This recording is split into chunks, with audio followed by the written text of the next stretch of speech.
Okay, so in the whole experiment thing, I was going to switch over and just do the covering of the phone so I can't see myself. Remember that idea? Yeah. I'm going to try blindfold instead. We'll see. You never know. By the way, this is my one Halloween thing. I didn't put up any Halloween decorations this year. I usually do. And that's because this is my favorite holiday. If you can't tell, right? It's November. I'm still wearing ghosts. What's up? I still do that in every month of the year. Anyway, yeah, I didn't. It doesn't last long. Stay on.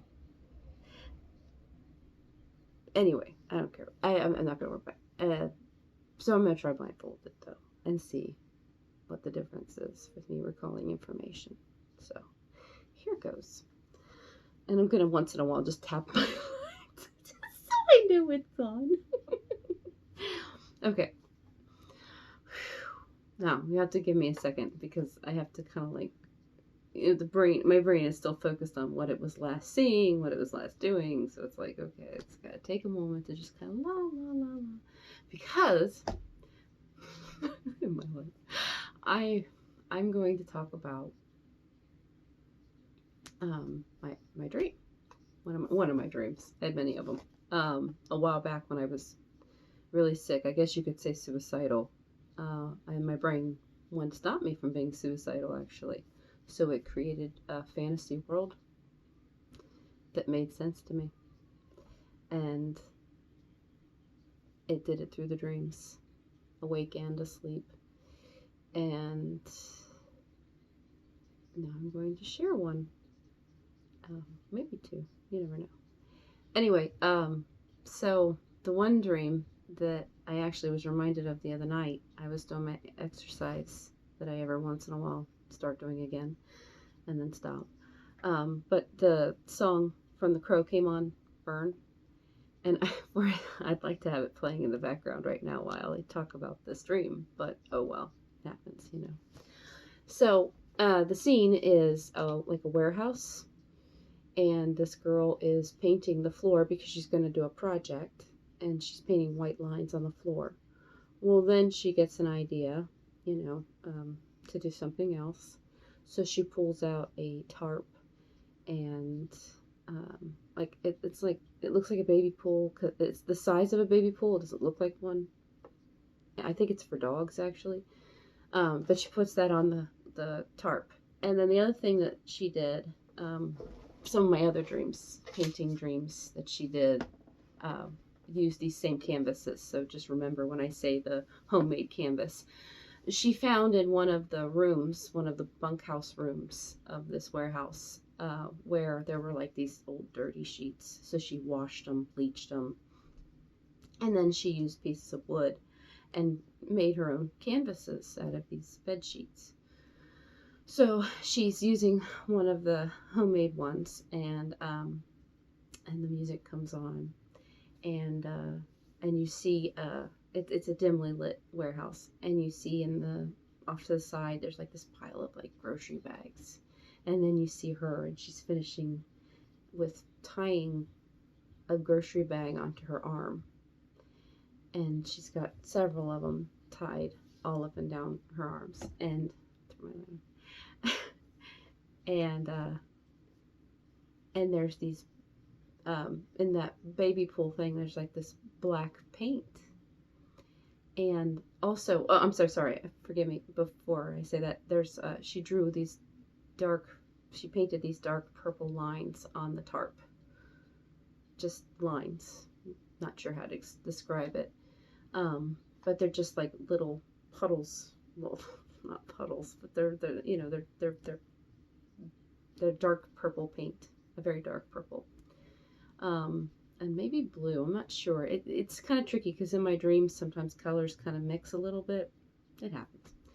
Anyway, so she, as you hear the music happening, anybody who knows The Crow, you hear the birds, and then you hear the music start.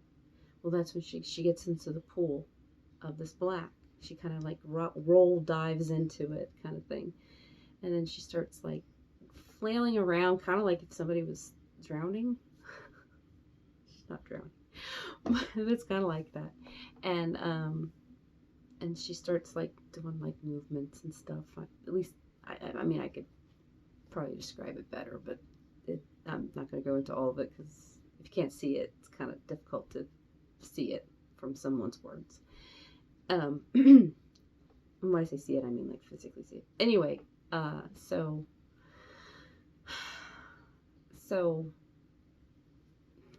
sorry.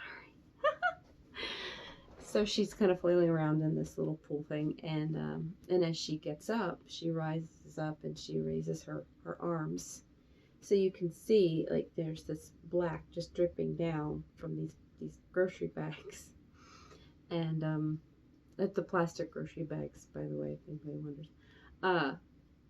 And there's the black dripping down, and then she kind of like does this move around, and then she gets out of the pool, and as she gets out of the pool, she spreads her arms out, and she gets down low, and she drags those grocery bags through those purple lines that were painted on the tarp as she goes forward.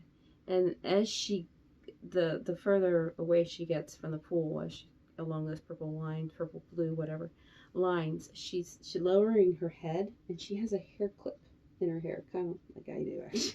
That's so funny. And at the very end of the tarp is one of the last, white lines that she had painted, and there's just this little bit of the hair clip that just kind of catches the white paint. So there's just teeny, but anyway, so then she gets up and she kind of does a little fly around, gentle sway fly around, because you don't want the paint flinging everywhere. It's a mess that has to be cleaned up. And she's kind of the maid there, so it would definitely be her cleaning it up. And so then she goes up against this, it's tricky, I have to remember how it's done, but she gets up against this canvas, this homemade canvas. And as she is standing up against it, first it's the body, the back of her back to the first, and then she's bringing her arms up, they're stretched out, and she's bringing her arms up, and as she does that, she kind of bounces her arms a little, and I think this creates almost like a, instead of just lines, but a turning line, creating almost like a feather effect, I guess. Along with that purple, or that dark purple, that dark blue, whatever that is, kind of goes along with it, creating almost like, I don't want to say shadow. I'm not an artist, so I really don't know how to reference or how to refer to it. But to me, it's kind of like it creates almost like a shadow. It gives it character. It's not just black. It gives it some kind of character. It creates like that feather effect. Because even some of the feathers, of course, they kind of, the black lines normally would mix together, but that dark blue, that dark purple kind of gives definition to a feather. Anyway, so she's got her arms up against it, and then she leans her head back, and the back of her head, of course, has this black paint on it right here. But then as she rolls her head, the clip rolls with it, and it creates like just this little white line coming from her head. And it's not white line, but it's just kind of a smear, so it creates kind of like a beak, but it's, by now it's not completely white anymore. It's just a very dark gray almost, but it, you can see like the beak definition. So ta-da, that was just one of them. It's cool because actually in book 2, I started writing the dreams down. They became a book, essentially. I never published it though, because it's like over 4,000 pages, and that's not even halfway through, or it's just over. I'm just over halfway through. Excuse me. I don't think it'll ever happen.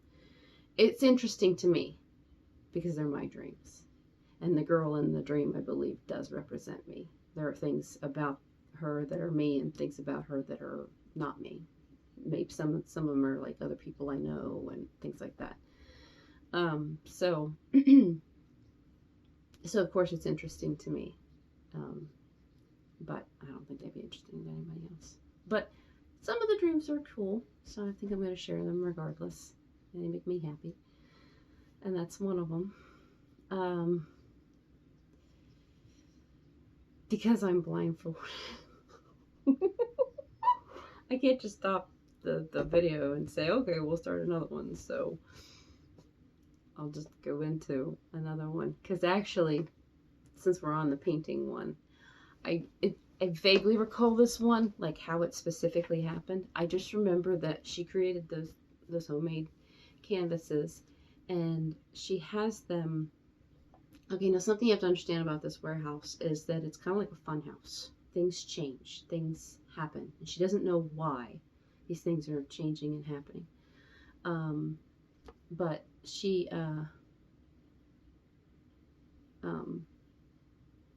sorry, I actually opened my eyes. My eyes are closed, but I opened my eyes and I could see just below the blindfolds. And I'm fixing my blindfolds so I can, because I just saw the red and blue. See, I don't know if I'm.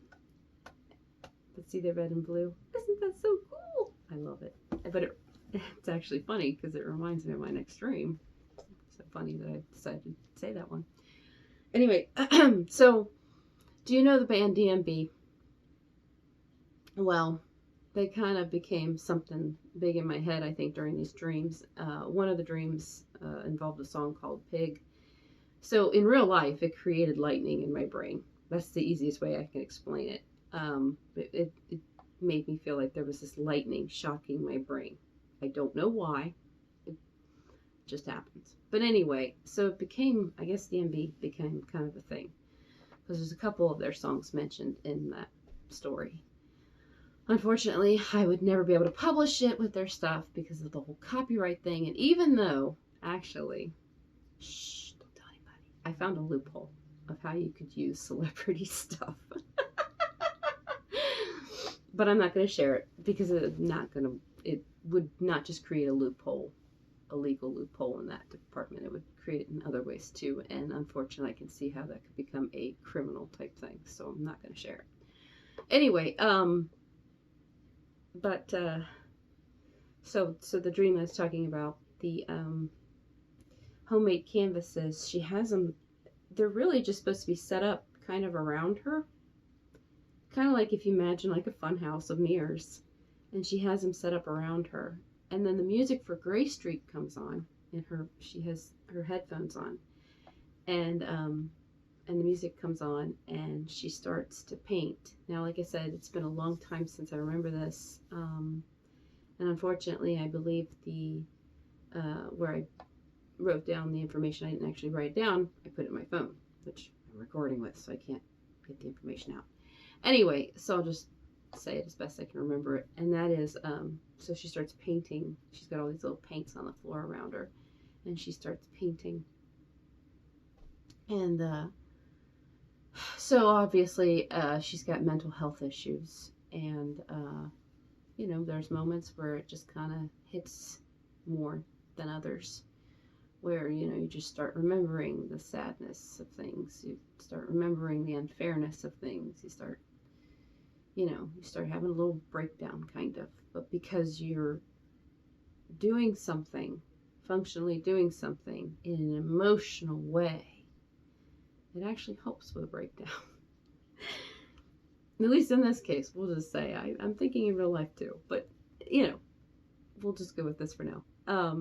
So as she's going round and round and creating these paintings, and I remember there were a few other things, but I can't remember what they were. I know the one thing though, and I always thought it was cool, and this is one of the reasons why I was reminded of it, with my little skull thing here, and that is that at one point she's got blue on her arm, and she's got red on the other arm. And when she goes like this and drags her arms, it becomes purple. And there's a part of the song that kind of, was playing at that time where she does that. It's like a scraping though. It's kind of like, because when you're like breaking down like that, sometimes you're kind of like just, because I'm not going to say why, because it's probably different for everybody, and I'm not going to go into the whole psychological thing of that. But anyway, so,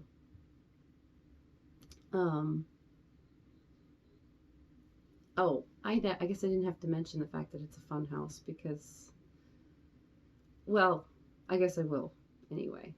I guess I'll talk about it anyway. So at the very end of the song, it ends up, by that time, a lot of the paint is actually turned gray because it's mixed. Gray Street. Um, and the canvases fall back, all of them. And then she looks up and she sees some of the people that are kind of running this warehouse, you know, they're kind of keeping her in this warehouse and running things. Well, sorry.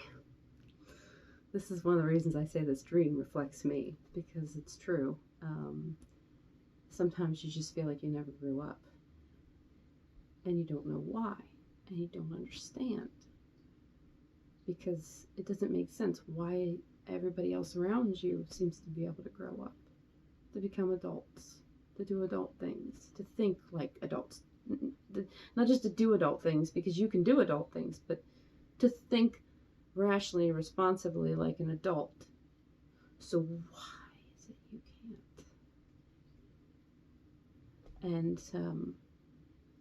And she looks up and starts crying because she says, I'm sorry, I'll never grow up. I realize I'll never grow up.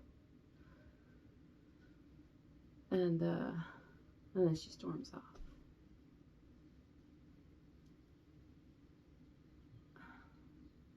It's funny. My blindfold's wet. Sorry. That's kind of an emotional moment for me. And even though my story of my dream is over, I guess I'm still sharing. And I'm going to, because I can still feel more tears. So,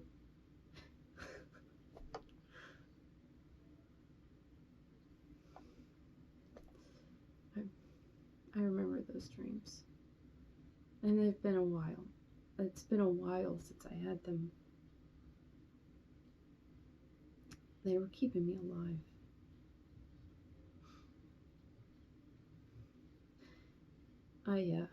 Before the dreams started happening, I had failed at something in my life. I hadn't realized why.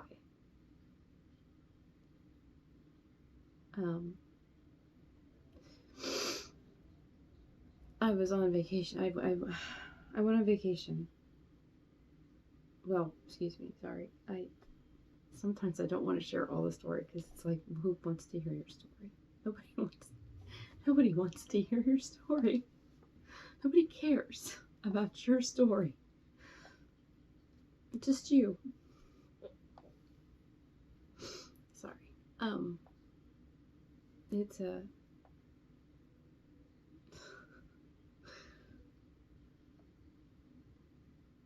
I have to fight with my brain sometimes because I have to say, yeah, sometimes people do care. And sometimes it's not even that they do care, but when they see you put yourself out there in order to share something that you believe is important, it then becomes important to them.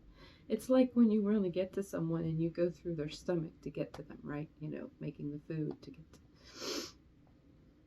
Sometimes words are just words, but you know, make a great, dinner. Scottish butter ribs. That was a dream I had. One of the meals that I made for these people. I have no clue. I never had made them before, but in the dream I made something called Scottish butter ribs. It's butterscotch. And anyway, oof.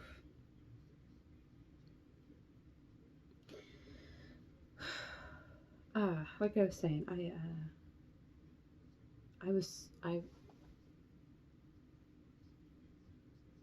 started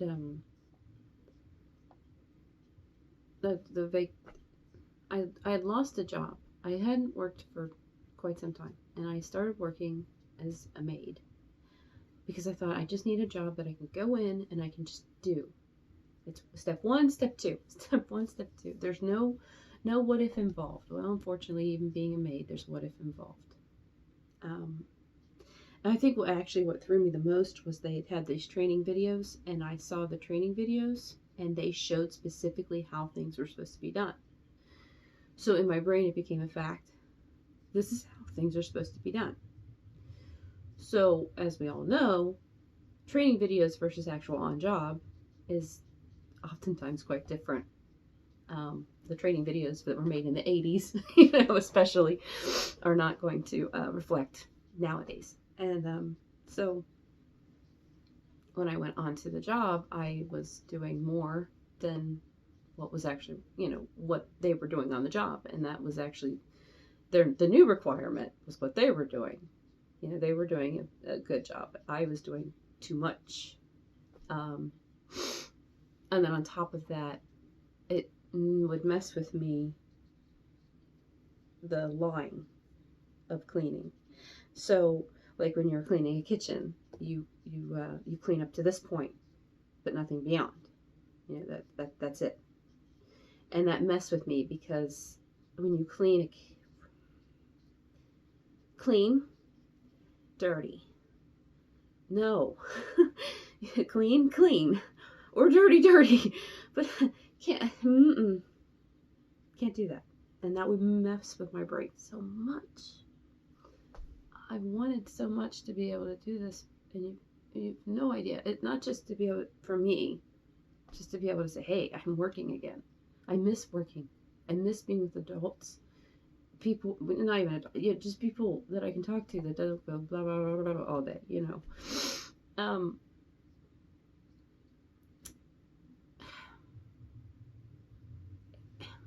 So I wanted that for me. But what made me cry? I walked home from work every day. I would have headphones on and my sunglasses on, but I'd be crying because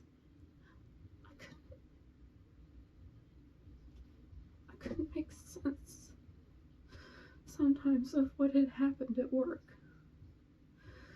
When someone said, no, don't do that. You don't clean those.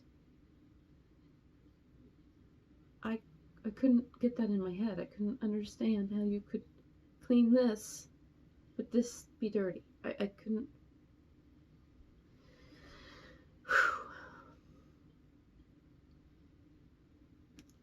I know that people think, well, you just see it and you move on. You just go. It's funny, there's a very thin line between bakers, chefs, and germaphobes.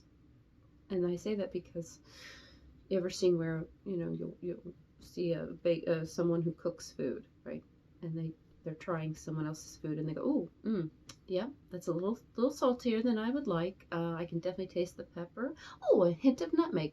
Their brain is literally functionally taking apart that food piece by piece to look at one thing at a time. That's what germaphobes do. Anyway, I that's what my brain would do. I couldn't just la la la over it.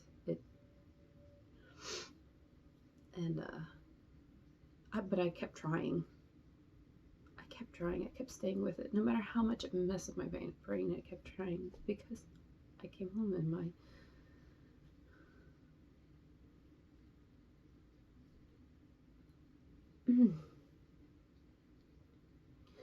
my son would meet me at the door, my older son, and he would tell me he was proud of me.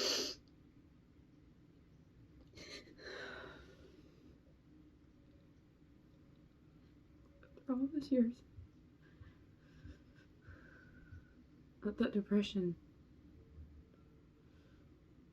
the anxiety, just all of them. It felt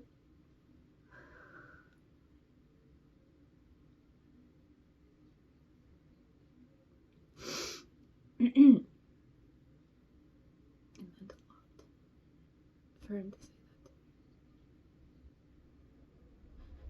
that. I felt I was being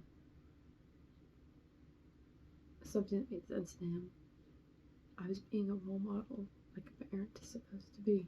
I was showing my son that even when things are not so great, you just keep going through, you just keep going.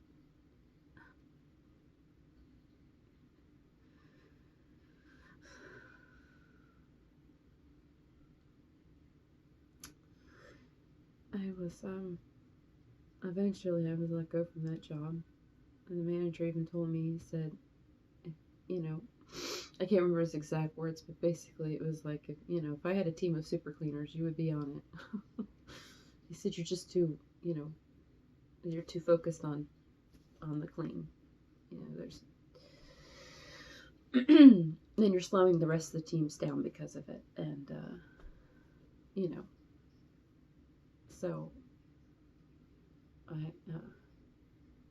I lost that job. And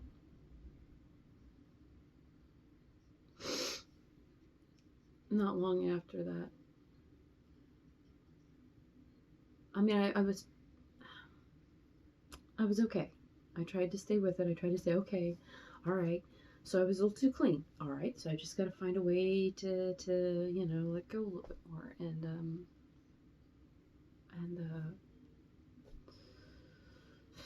next time, get a job, or maybe not so much of a focused job. I don't know. Maybe something even more or maybe something even more specific. Like pick up one thing, put it in a box, move on. For as mind numbing as it may sound, sometimes your brain needs something that is mind numbingly simple. So I was gonna keep trying. I was gonna keep hope, but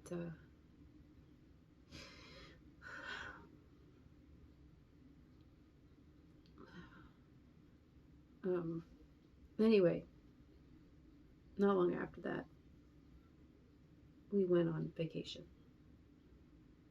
Because while I was working, my aunt said, you want to do vacation this year? And I was trying to feel like a part of things again. And I said, yeah, let's do that. So she said, okay, it costs this much of money, to get the house and all that other stuff. And I said, okay. So then we all made, the whole family made out payment plans for, paying off a certain amount of it for each month, for a few months or whatever. Anyway, so part of me didn't feel like going and part of me did. And I bought a bunch of stuff from Amazon.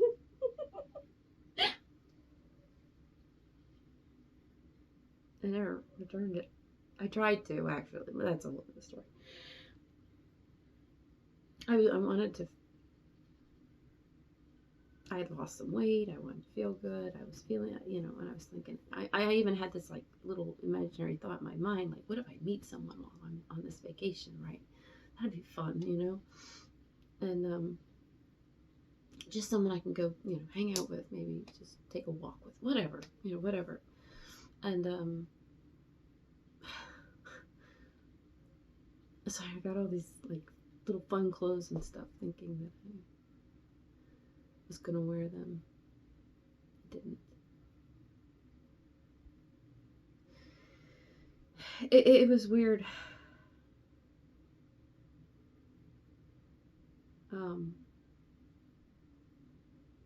Actually, I'm sorry, I just got two vacations confused.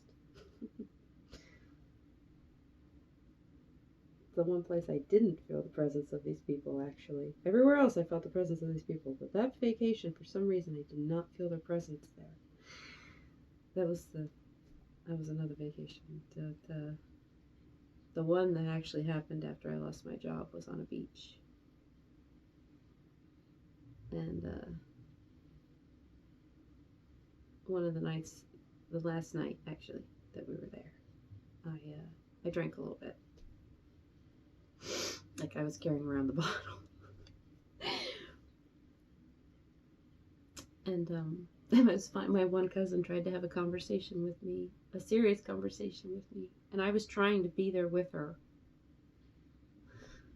but yeah, I remember it, but not well enough. Anyway, I remember standing on the beach, and you're not allowed to go in the water after a certain time because the waves become very strong, I think, or something. I can't remember, and they'll take you under, like right next to the, because of the, I guess the tide coming in, it messes with the sand level. I don't know. I can't remember. All I know is that they said it's dangerous to go near the edge of the water at this point.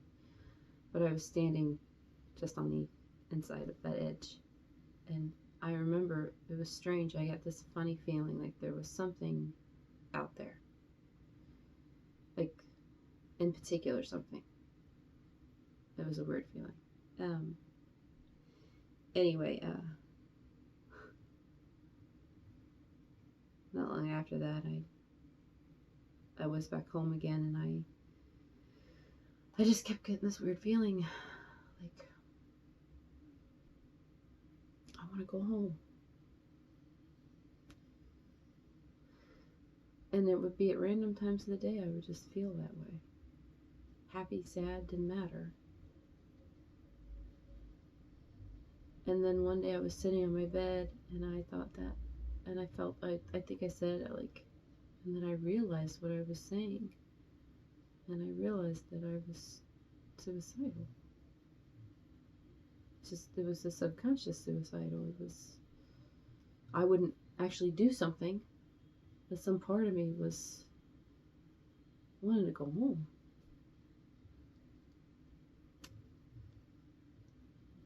That's when the dream started. I got sick.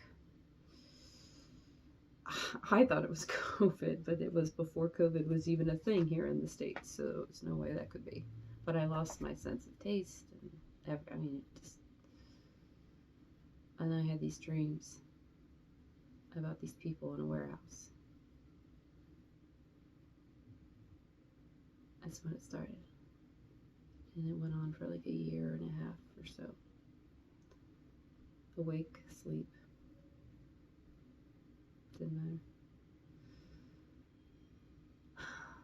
Anyway, I've probably really shared way too much. Who knows if I'll even post this. That's it for dream time this time. Thank you for sharing. And I'm going to find the phone wherever it is because something was embarrassing. Yeah, so bye bye. I don't know how to turn this off without a